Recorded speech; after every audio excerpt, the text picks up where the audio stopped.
Why do you think people move more to the government sector than private sector? It's because with the government sector, they can build a career. You can't just wake up and fire them. The private sector, they don't know what happens tomorrow. Am I talking to somebody here? So they prefer to stay as civil servant, even when they see a company that will pay them more. But the civil sector, the government sector, civil servant, they have a future, they have a career. People like to hang around places that is future oriented. I wish I just said something now.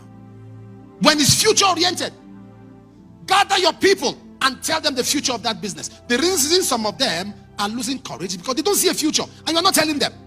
In the next, if Jesus starts 2025, this is what we have in mind. When you keep talking like that, your language is the language of the future. You keep your workers.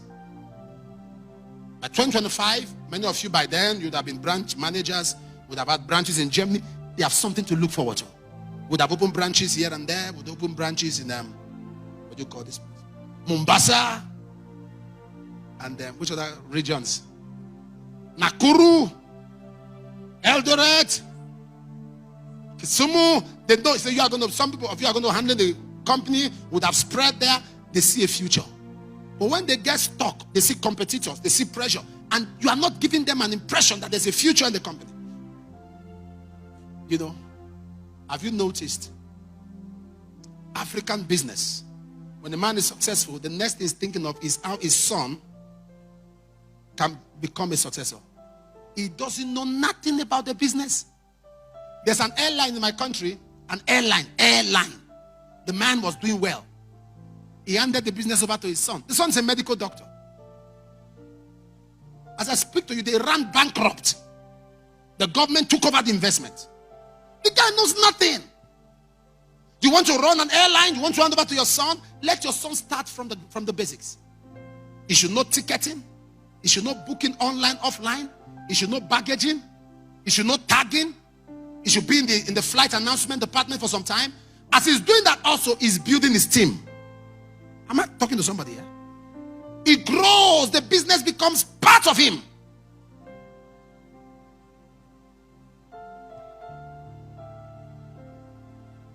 You want to hand your business over to your wife because she's your wife? Business sense is not sexually transmitted.